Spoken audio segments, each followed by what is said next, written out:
Room 383. After my mom suffered an awful neck injury from a car crash, she got admitted to the ER right away. After checking her out and putting her on pain meds, the hospital decided that it'd be okay for her to be in a shared room with someone, but be monitored a lot since of the situation with her neck. My mother Rose has always been there for me, and has always been my morning sunshine. I love her with all my heart, and seeing her in that condition, eyes shut, neck in a brace, groaning out softly in agony, it made me, well, it was very hard to see. This car crash was 4 days ago, and what caused it was a damn drunk driver, a middle-aged man wasted, my mother waiting at a red light, and while she was waiting, the drunk driver was speeding in at 50 mph and rear-ending my mother, causing her to get severe whiplash ending up into the neck injury. She is very lucky, and I am very grateful that she even survived such a crash. The drunk driver was of course arrested and survived the accident with a minor scratch on his arm from glass shards flying at him. While the cops loaded him into the cop car, he couldn't even say his own name.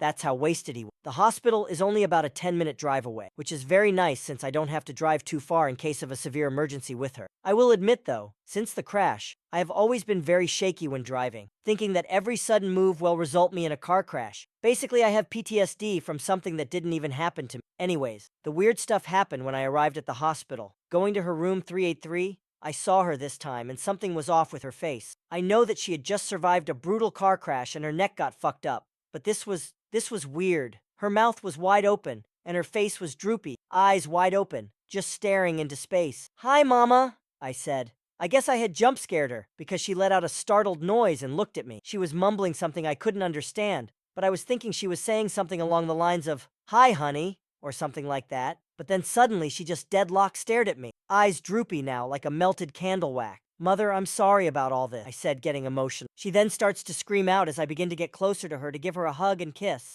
Then the nurse comes in. She tells me that my mother is just disoriented right now, and that the car crash caused a massive affect on her memory and ability to think. So that's why she was looking at me in a weird way. But why would she be screaming? Maybe she just assumed I was someone else and didn't recognize me because of how shaken up she is, I thought to myself. Still, it was a little weird for her to have such another effect happen since I just thought it was on her neck, not her head. Well, must have hit her head very hard when she leaned forward in the whiplash all of a sudden. Well, I think I must just stay the night, I thought to myself. Even if she doesn't recognize me, I still have to be there for her. I have been there before, obviously, but I think I should stay one night just for the morality of it all. And she is my mother after all. "Nurse, ma'am, you can allow for family members to stay the night here, right?" She looked at my mother for a second and looked back at me. A little pause in between. "Oh yeah, of course, sir." "Okay, thanks, ma'am, I really appreciate it," I respond back. Mother got her dinner, plain old hospital food, but had to be fed it. So I fed it to her in scoops one at a time. It took a while since she kept in spitting it out.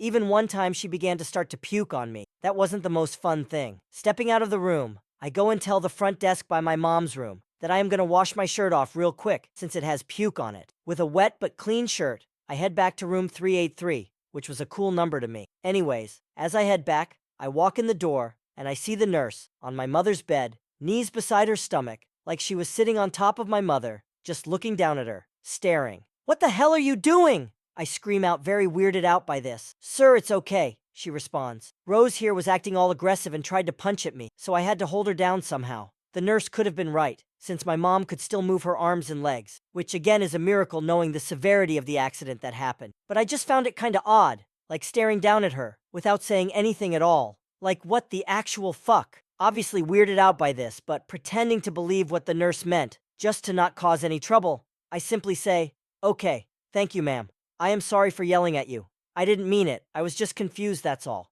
Thank you for clarifying and explaining." "Of course, sir, you are very welcome. And it is totally okay. A lot of people do that here in this graveyard. I meant hospital." She let out a laugh after this, like it was a joke she was making or something. With an awkward laugh, I respond back. "The fuck kind of fucked up joke is that? Especially from a nurse. Ironic as hell, that's for sure." The nurse walks out the room, closing the door. Setting up my bed on a little couch in the corner of room 383, I lay my body down and wish my mom good night. "Anyways, Mom, I love you. Get good rest, and I promise it will get better," I tell her as I shut my eyes. Falling asleep at that hospital was one of the fastest times I have ever fallen asleep before. Usually I move around, the occasional takeoff and on the blanket, but no, this time was close eyes and snap, asleep. In this asleep state, I have a terrible nightmare. In this nightmare, my mom's body is burning in the car as the drunk man laughs maniacally. All of a sudden, the nurse from earlier turns into this alien-like creature, with gray scaly skin and pitch-black eyes, a longer green tongue, and a smile that was just plain and simply disturbing. Waking up with gasps in my breath from this nightmare, I pop up on the couch and take a glance at the clock. 3 a.m. Of fucking course. What a timing. I wake up from a terrible nightmare, and it's fucking 3 a.m. I say to myself in my head, "Patter, patter," I hear beside my mother's bed. "The fuck?" I whisper out loud. It sounded like a bug crawling around, but it was too loud to be a bug. I get my phone on, turn on my flashlight and point it towards the bed. Nothing there. Then the door opened. Creak. A slow but long and steady creak. Keep in mind that my mother's asleep during all of this. Pointing my flashlight to the noise, I make out a shadow, blurry since I just woke up and my eyes are adjusting, but visible. It had a humanoid body, and its back had spikes on it. Thinking this is still a part of the dream, or I am hallucinating or something from stress or something else, I smack myself. I feel it. I pinch myself. I feel it. I put my finger through my hand, but it stops. Holy shit, I'm not dreaming. This is real, I say to myself out loud. The shadow figure must have heard me exclaim this because it turned around. I noticed one thing though. This thing had breasts, like big breasts. What the fuck is this shit? A wet nightmare or something? The fuck is going on? I say to myself in a jokingly manner. The thing begins to crawl on all fours and jump on Rose's bed. I get the flashlight on it, and I notice the face of this thing. It was the nurse, but it had gray fucking skin and black eyes and a green tongue sticking out at me and a smile that is fucking haunting. My nightmare had predicted the fucking future. Holy shit, I am supernatural, I think to myself. The nurse then fucking bites my mother's eyes out, one by one, chews on them and spits them out at me. Next, she bites my mom's breasts and then her entire face. The creature nurse thing then charged at me, transforming back into the human nurse form. A beautiful woman, very beautiful woman. But I wasn't gonna let this thing fool me into thinking it is real. "Who are you and what do you want?" I yell out. "I am your mother's Grim Reaper and I was called from the other side to take her with me." The creature snarled at me. "What other side, heaven?" I asked. "Ha ha ha ha ha ha ha ha ha ha ha." A laugh so evil and creepy it still makes my soul shake. "No, silly. Do you think I look like an angel? Your mother is going to hell, and she will be forever tormented by being placed in hell cell number 383.